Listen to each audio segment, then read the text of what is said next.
Exploding back onto your screens, welcome to the Donghua family. This is the one and only channel that dissects and deciphers every single moment from the world of Chinese 3D animation. If this is your first time witnessing the hype, then smash that like button and join the family by subscribing, everyone. Now, let's dive straight back into the chaos at the end of episode 123. After being absolutely savaged by Yifan to the point of utter collapse, Hua Yunfei, once hailed as a favored prodigy of the heavens, was pitifully rescued at the last possible second by a mighty expert of the immortal platform realm, bringing an end to his utterly shameful performance. Time flies, and at a bustling inn, Yifan is raising a glass with his sworn brothers.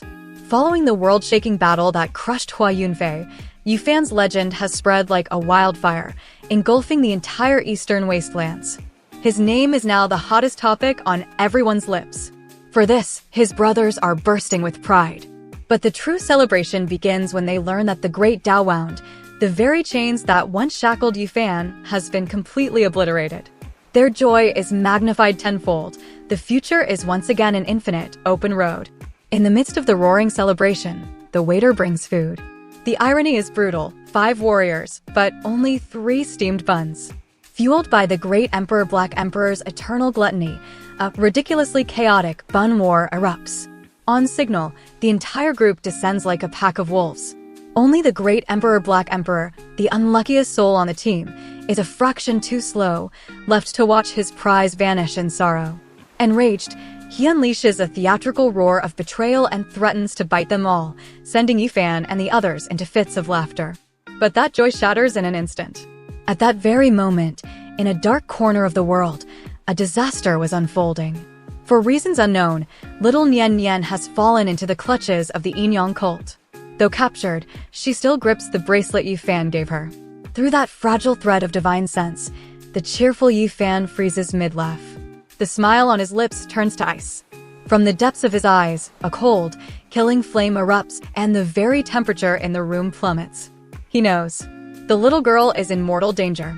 As for her captors, they remain arrogantly clueless, still shouting their pathetic threats, utterly oblivious that the Grim Reaper has already carved their names onto his list.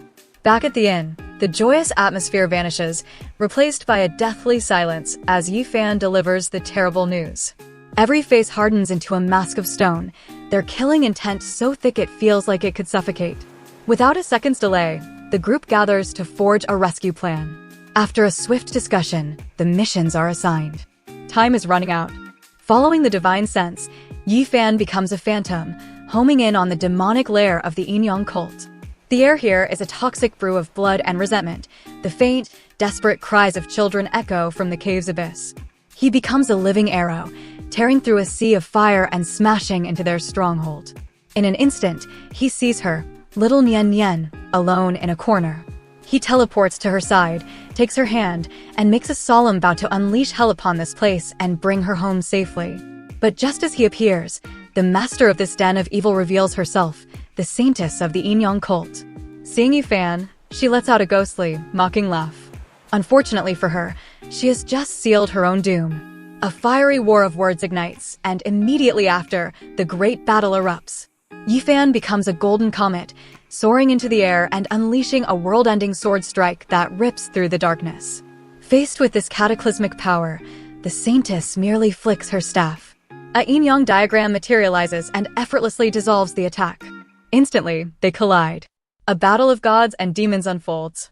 Hundreds of terrifying impacts occur in the blink of an eye, shaking the very foundations of the world and tearing the dark cave apart with blinding, violent flashes of light. But Yifan is not alone.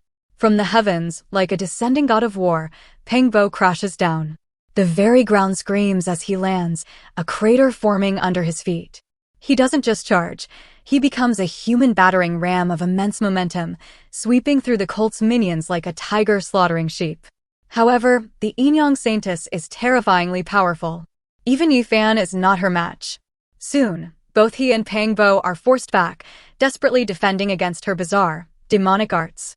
She conjures cursed sigils that writhe through the air like serpents forged from death itself, trapping them in a desperate struggle for survival. Despite this, Yifan remains fearless. With Pang Bo buying him a precious second, he unleashes his true power. The golden sacred domain explodes into existence, its light as brilliant as a midday sun, purifying and burning away the demonic aura. The secret art of the character, Jia, is pushed to its absolute limit. Countless doppelgangers, each radiating an oppressive, real presence, manifest before fusing back into his body, pushing Yifan's power to an insane new level. The converging energy makes the entire cave scream in agony as massive boulders rain from the ceiling.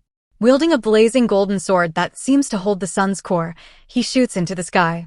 The sword emits a blinding radiance and then splits into four.